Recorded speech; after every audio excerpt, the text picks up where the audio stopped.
Hey, Hickok 45. Right here in the woods, I was going to do a little tree trimming. I happen to have a Bond Arms snake slayer. And, you know, I don't really have a problem with snakes. I'm in the woods all the time, and I really don't see snakes. So I thought, you know, a little shotgun like this maybe would serve the purpose of doing tree trimming, because, you know, I use a shotgun for trimming trees. So this could be my little miniature tree trimmer. So you want to come and help me? Maybe we'll see how it works. Okay, let's put him back in the holster, put my ears on, and go shoot some twigs. Whoa! Whoa! Look at that! Man! Yeah, there is a snake. Oh, there's another one! My gosh! I better do a tactical reload on this thing quickly. I was just going to do some tree trimming. Oh, man. Oh, good thing I reloaded. I got him. Whew. We better do another tactical reload. See if we can get out of the woods. Now I understand why there's such a thing as a snake slayer. Let's just put him back in the holster and go trucking through here and be prepared. If we don't see any more snakes, we'll just take this back up to the shooting table and tell you a little bit about it. Whew, as you can see, we survived that snake attack in the woods. Check those guys out. I could not believe they were all right there together. And I apologize. I know I scared a lot of you because most of you thought those were real, but they were not. They're made of rubber or some similar substance. But they are, I think they're cobra rattlers, so they did need to be taken out. And the snake slayer did it. Put some buckshot, I think, in each one of them. So we survived that little adventure down there in the trees, the wooded area. Glad we can make it back to the shooting table to kind of give you an idea what we have here, other than dead snakes. They don't look too dead, do they? They're yeah, we got a snake slayer, and Bond Arms sent this to me. Sent me a couple of them with some spare barrels. Again, they're freebies. We're going to keep them. Full disclosure on that. I have been curious about these things. A friend of mine has had one for quite a while. I've shot it rarely, a couple of times, and I couldn't get the trigger right. You got to get your hand on it just right to fire the trigger. It's kind of a safety mechanism and all that. Well, the newer models, which I saw at SHOT and at the NRA convention, they've changed the trigger configuration a little bit, and the hammer's a little bigger, and they shoot a lot better. They're easier to fire. I don't have the trouble. I think part of it is my large hand or something. And so now I can actually get the trigger pulled. And so it'd be cool. We get a lot of questions about these, what I think of them, and have you ever fired one, and would you do a review, and that kind of thing. So I contacted Bond Arms, and they were very agreeable to send us some stuff here. So we've got it, and I'll let you know what I think about it. And I'm sorry I killed those snakes. We'll move them over a little bit. But, you know, in Tennessee, I think it's illegal to kill any kind of snake. And of course, in most situations, you don't really have to kill a snake. You know, they're generally not going to bother you if you don't bother them. Famous last words, right? But you never know. A snake slayer could come in handy. If you're up against the wall, you know, sometimes you do have to stand your ground, right? First thing about these babies, of course, they're kind of a larger version of the old, you know, classic design Derringer of the 1800s, 1860s. The Remington Derringers, the Remington Double Derringer, I think it was called. And I think those have always had an appeal for people. There's just something about them. They're kind of interesting. Now, these are bigger, this one especially, the Snake Slayer. And I asked for the Snake Slayer because I knew it was the one with the largest grip and everything. And it fires the 410. This, I think it typically comes with the 410 barrel chambering and the 45 Colt. So either one you can put in there. Here's a 45 Colt. You know, it'll chamber that. You know, or the 410 shotgun shell. I got several of those, and need to get some of those from Federal. I keep forgetting I happen to have some. But you know, chambers either one, and you could use any shot you want to, 9-shot, 7-shot, double-aught buck, or whatever in 410. So that's a very popular model. I think this is their most popular one. You know, the Snake Slayer, and that's why we went snake hunting right away with it. And you know what? Let's just put a couple in and take a couple shots. Okay. This is number 7.5. These are just some cheap Rio or something I had. The only thing I have in birdshot. All right, safety is over. Cock the hammer. Let's just shoot that 2-liter and see what happens from here. Wow, a Christmas tree out of it. What else can we shoot? I know, let's put one on this target. The Bond Arms target. A little low, wasn't I? Now I'm gonna do a speed load, which y'all pretend. Now what I have to do here is get out my, I was prepared. See, this Rio cheap ammo doesn't come out very well. I've noticed the Federal and others will come out a little bit better than that. Let's put a couple more in, a little easier. All right. Oh, this is birdshot. Watch this. Now, you know, a lot of people think a shotgun, if you shoot a shotgun in a room, it will blow the whole side of the wall out, right? Just like in the movies. Well, now this thing is a little like that. Now, it's not going to blow the whole wall out, but check the spread. If I were shooting that tombstone target there with a shotgun from right here, almost any size shot, you know, you'd have a hit about that big around. Not probably the size of a golf ball from here, maybe a little bigger, probably not. But now watch what this stuff does, because you do have a short barrel. I'm gonna get kind of at an angle here, and it'll just go on off the other way here. Normally I wouldn't shoot this close, but I'm gonna get a little angle on it. Look at that. Almost, well, over the entire target area, basically.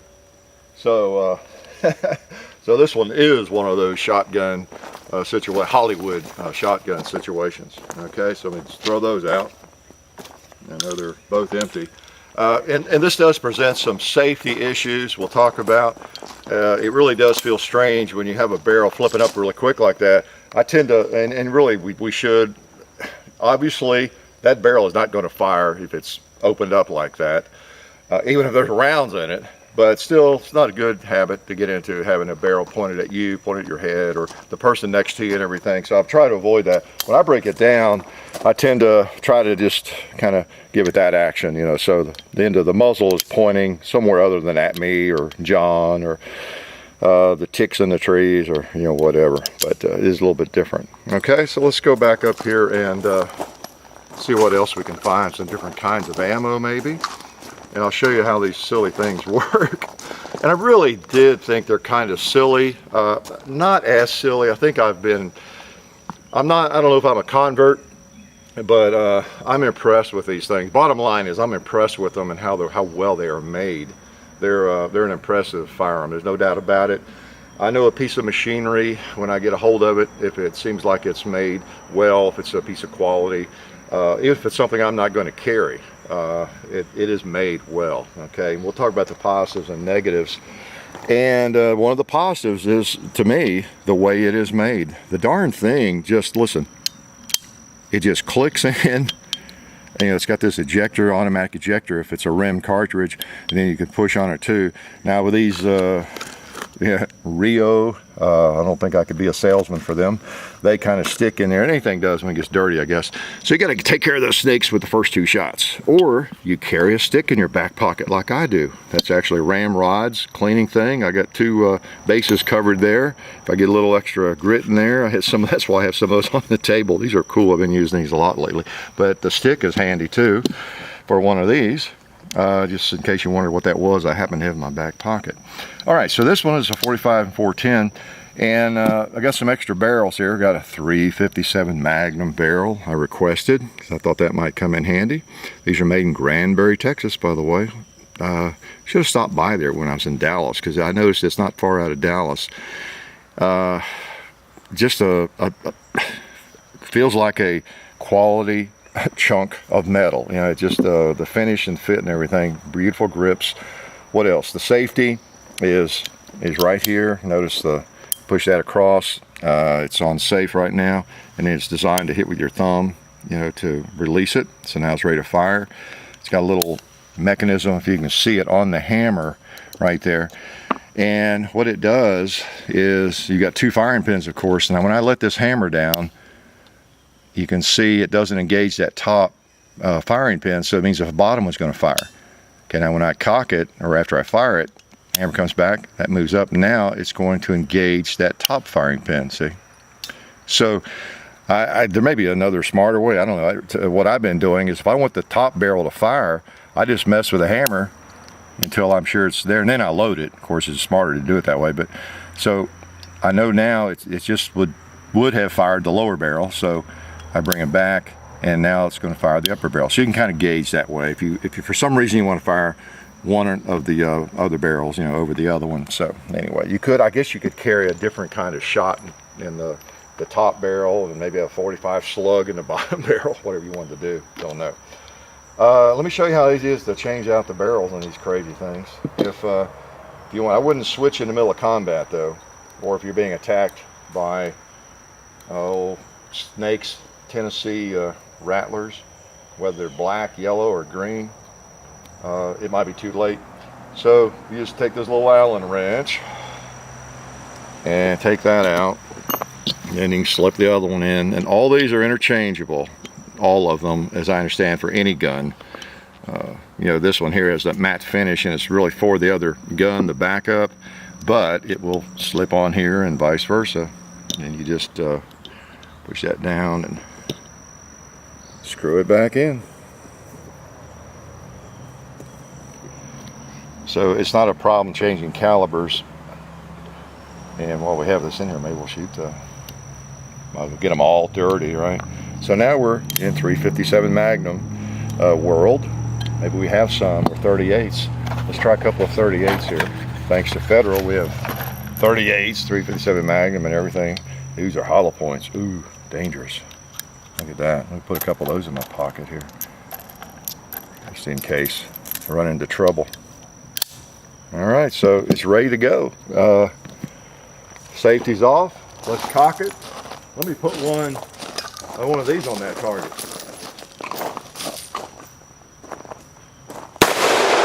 All right, in the black.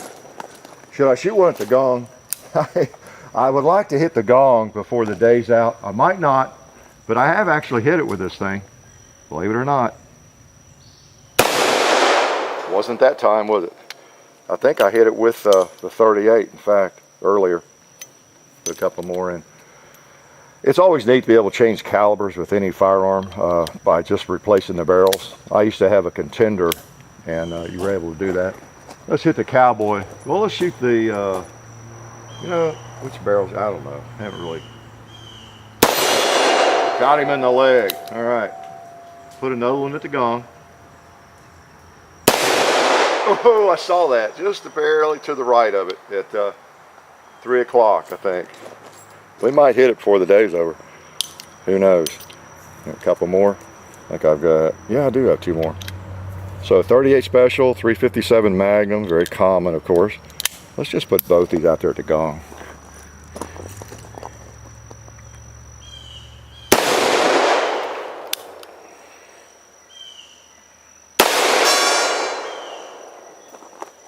It sounded like maybe I hit it. I don't know. We'll take another shot later. So pretty cool. This is what you would think is not accurate, but I think that when I heard it hit the gong, so it's just a matter of being able to hold it and get the trigger control. The trigger is not a competition trigger. Obviously, you wouldn't want that on something like this, but it's good training because if you could trigger that thing at long range, you can definitely trigger it at short range. You know what, let's see, do we need the 38 anymore? I guess not. I just wanted to show you how you do change it out. And I'm gonna put the 45 back on there. That's a great barrel because you are so versatile there too with it. You have the 410, you have the 45 Colt, and probably one of the big attractions to this is the fact that you've got a 410. You've got a little shotgun, right? So you could go snake hunting if you wanted to. Tree trimming.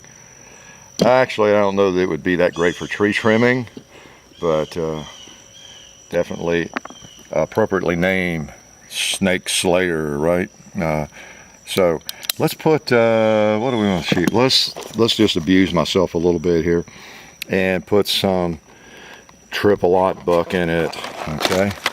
And see how that does. I've got some plates. You'll notice the target arrangement's a little bit different because we want to kind of get an idea of how things look. We're not going to set out to do a lot of science today to say and all that, but just to show you a few things. And these are obviously designed for up close and dirty, but just to give you an idea, you saw how the buckshot spread. I was pretty close to that tombstone target, and it really spread.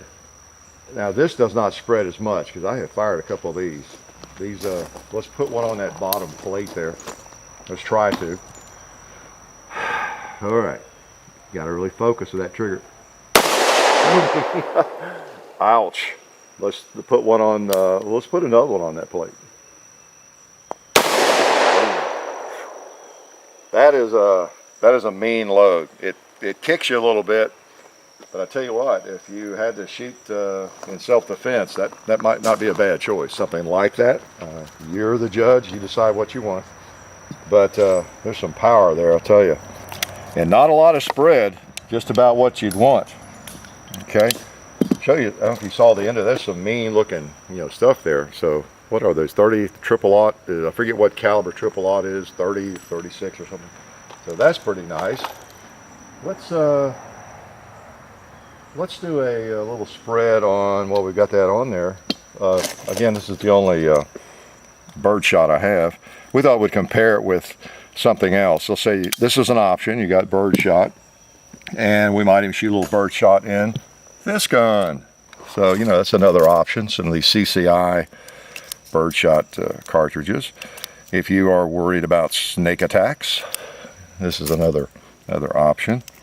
And that's one of the things I want to talk about a little bit, give you my impressions of these things, and then the choices that we have, and what makes sense to me or what makes sense to you. Let's try this first. Let's shoot, I know what let's do. I'm going to shoot from right here between those plates, okay?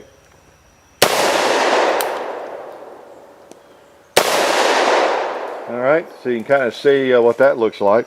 So let's say instead of this, I have just a 38 with some of these things. That's the difference. And let's shoot this one right here, about the same distance.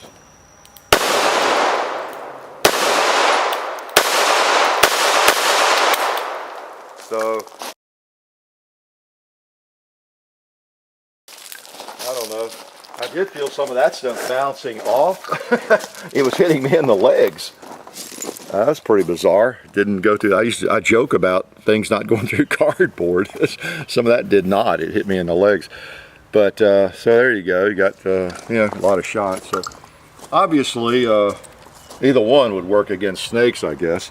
And that's one of the things I wanted to point out. I actually want to brag on these Bond arms because I like them.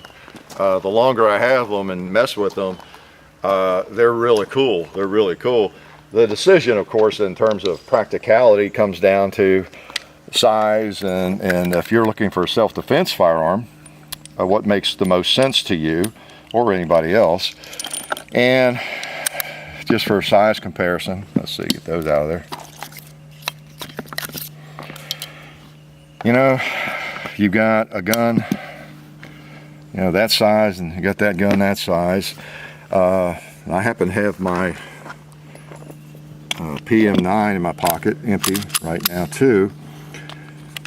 So if you're looking for self-defense, I just thought of some different guns I had. I just bring out and kind of put side by side there. There's not a lot of difference among these firearms. Your 642J frame is a little thicker, of course, with that cylinder.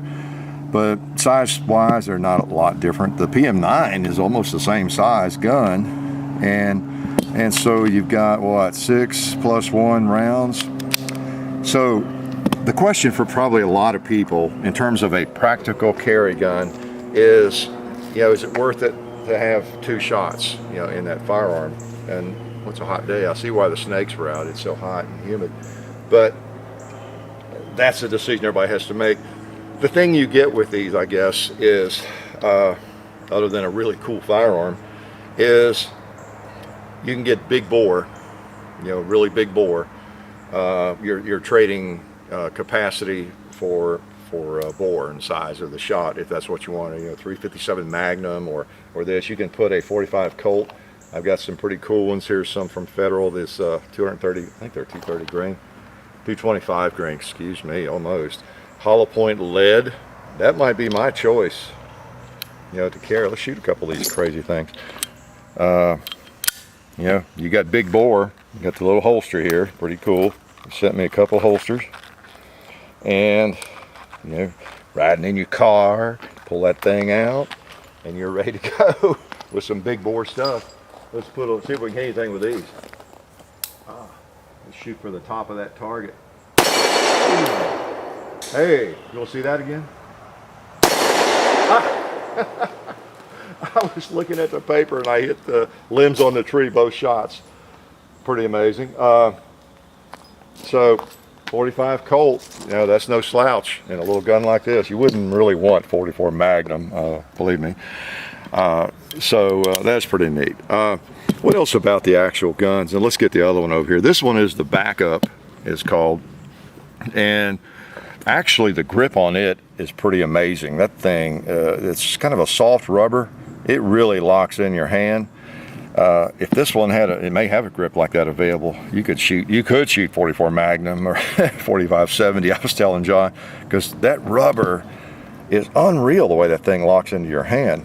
Now this one's shorter, and same thing though. And they've got a bunch of different models. You can go to the website and check them all out. What size you want. I wanted a big one to try out, the biggest, and I wanted a small one too. And you can take this barrel and put it on that one, or you can put that barrel on this one. The frames, barrels interchange, so you can do that. And before we leave that topic, let's look at the scales here and just look at weight-wise what we're talking about, comparison. Because even though these are fun guns, that other side of it is, okay, man, maybe I want to carry one of those things, and that'd be my self-defense gun, my concealed carry pistol, rifle, or not rifle, but weapon, firearm. So I don't know, weight-wise, if you're carrying this or thinking about it, let's see, make sure they're all empty. It is. See what the thing weighs, unloaded. 1 pound, 5 5/8 ounces. Let's try the 642. So we got 5 5/8 ounces after a pound. This thing doesn't weigh quite a pound. See, so you got a much lighter gun with 5 shots. I don't know what this. I forgot what this thing weighs. Yeah, about a pound, just a little over a pound. So you got 5 or 6 ounces difference. You know, this thing. Of course, this is the biggest one, so it's heavier.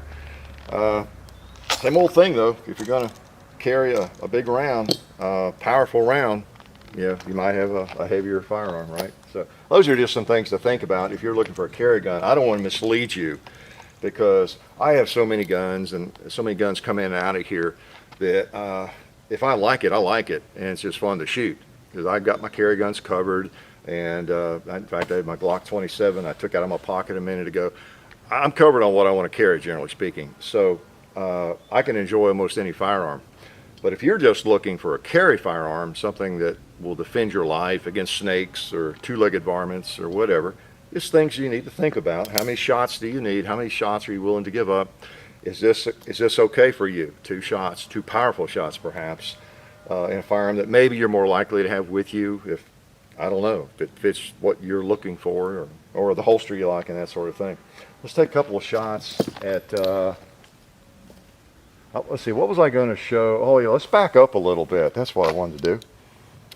I'm gonna shoot a couple more of these things from a little more distance, just to get an idea. I'll shoot that top one, okay? So again, we're not trying to be too scientific. I have no scientific credibility anyway. I'm gonna shoot at the top plate. We're back a little further here. Let's see if any of them end up on the plate. I'll hold toward the lower part of it, maybe. Ah, nice. That doesn't, let's back up and hit it again. Yeah, yeah. Just 2 shots, but boy, there's a lot of power in that, I'll tell you. A lot of punch. A lot of punch. So the Snake Slayer is one that's got it's a little bigger, you know, it's got some weight to it, but it can really pack some punch. And you know what we've not done with it yet? I've got different, let's see, 45 Colt. Let's throw a couple of these at the gong. Oh boy, I'd love to hit the gong. All right. I think I need to hold low, kinda, but not too low.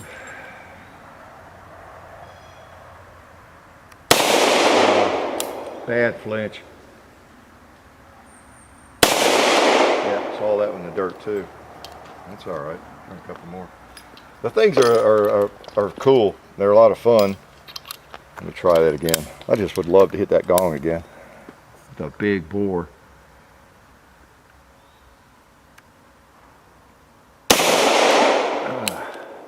I'm going to try to get a good shot, even if I miss it, so it's close. I think that was in the wood, maybe.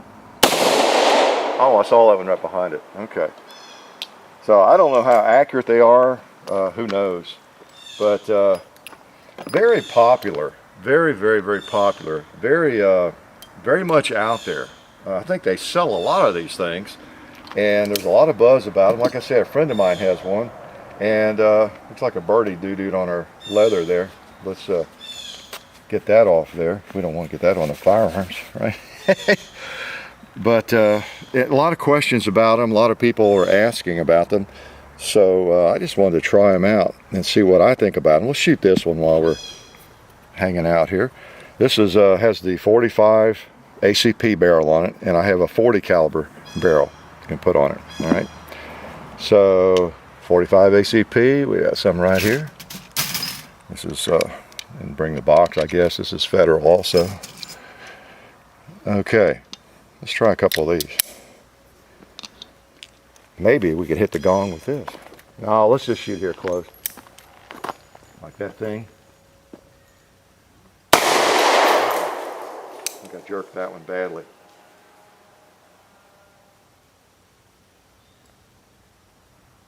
There we go. Good windage, good windage. Now that one kicks a little bit more, but this one would be a lot easier to carry. Now you don't have your ejectors on that because it's a automatic, semi-automatic cartridge. You know, it's a non-rimmed cartridge, of course. That's a pretty cool little gun. That rascal, I mean, you can stick it in your pocket, and let's see what's it weigh. I forgot the weight on this one. Yeah, the other one was a pound 5 5/8 ounces or something like that. This one's a little bit lighter. Pound 2 7/70. Yeah, it's a couple 3 ounces lighter, much shorter, and really handy. This one looks even more like the old Remington double Derringers, but pretty interesting design. Let me move these again. I think you got my point on that. It's a decision that you have to make if you're looking for a carry gun. There are guns that are roughly the same size that hold more ammo, just generally not as big a bore, or at least in as big a bore as you can have with these. Okay, and as I was saying, the way these things are made is what's so impressive. Whether it's something you would ever want or not, they just click in, they click open and closed. A lot of smart engineering seems to have gone into them. The way they have the ejector there, manual, kind of automatic. You can see inside, simple, but just well made, not finicky like some of the old Derringers, and solid. You're not going to be firing 410 and 45 Colt if you don't have a solid platform for it. You can take the trigger guard off, take that screw out right there, and you can remove that front of that trigger guard if you'd like. I think you can, this is a little set screw here, I think, for locking the safety into place, you know, on or off. I haven't tried that yet. And what else about it? It's just a nifty little thing, and you see how quick and easy it is to change the barrels. So what do we want to shoot that we've not shot? we got that on there. Let's just try a little more buckshot. What do we want to blast here? Let's hit those plates again. Okay. Oh, we got a 2-liter too that needs to be shot. Put a couple of these in. We've probably already killed enough snakes today, right? I'm gonna sneak through. Let's see, I'm gonna shoot that 2-liter from right here. This is probably too much distance. We'll see what happens. Pop the safety off.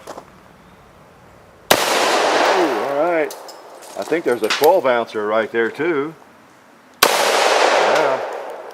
Okay, just 2 shots. So you gotta make sure you have extra ammo with you. Now I've seen some blogs in different places about some people have different ways to shoot these, where you could hold it like this and pull the trigger with your middle finger. I don't much like the feel of that. I saw another guy develop a system where you hold it like this and then you shoot with your offhand. You know, you cock it with this thumb and pull the trigger with your left finger. Actually, that feels more comfortable than you would think. It really does. Now with me, I'd have to be careful because some of them, the barrel's so short that my finger would extend beyond the muzzle. But that's an option too. That actually feels pretty good. So you'd have to decide for yourself on that. All right, let's see here. Let's shoot this guy right here. Just with bird shot. See what happens. Got him off there. Oh man. 410. Nothing to sneeze at. Nothing to sneeze at. Uh-oh. Lost my ramrods. There it is. Cool. By the way, I have been using these to clean all kinds of things. I keep meaning to show you all in a cleaning video. I've got several of them out here. These are 45 caliber, you know, and in case it gets dirty while I'm trying to load this, I would just throw some ballistol in there and, you know, run those through it. And I brought this out too, in case I got lead or something in there keeping it from loading. But they don't seem very finicky. They really don't. They seem to work, you know, pretty well. I don't know if they're your cup of tea. They got some cool holsters for them though, and at first I didn't know what to do with the holster. I thought, okay, I don't really like that as a pocket holster. I don't know what else I'd do with it. And then I realized the Velcro, and you can just put it, you know, wherever you want, and just pop the gun in it. So pretty handy for that. So 2 shots is all you get. Just 2 shots enough? That's a question you have to ask yourself, right? If that's enough shots for you. You really couldn't find anything that's better quality, at least as far as I can tell. The darn things just are cool to look at, they're cool to operate, and they seem to work. On the web, on that thing called the internet out there, I had trouble finding anything negative on them in terms of the operation. People that own them seem to like them, whether they carry them or not. And I really thought, well, we'll do a video with this and then, you know, sell it to somebody or do something with it. But I don't know. I think I want to keep at least one of them. They're just neat. They're just neat. Every gun doesn't have to have some ultimate purpose for you. It doesn't have to be your carry gun, you know, necessarily. Maybe it would for some special purpose. Maybe you throw it in the toolbox when you go camping. I don't know. But they're pretty cool and they're pretty versatile. I'm impressed. I'm impressed. It may not be something I would carry for reasons I discussed. May not be anything you would consider carrying, but the darn things are made well and they work well, and we appreciate you know, Bond Arms sending them to us. We of course appreciate that, because I'm gonna have more fun with them before I do whatever I do with them. We may bring them out and do a chapter 2, or I don't know, do an underwater test with them or something like that. But pretty cool, pretty cool. And they're in Texas. Life is good.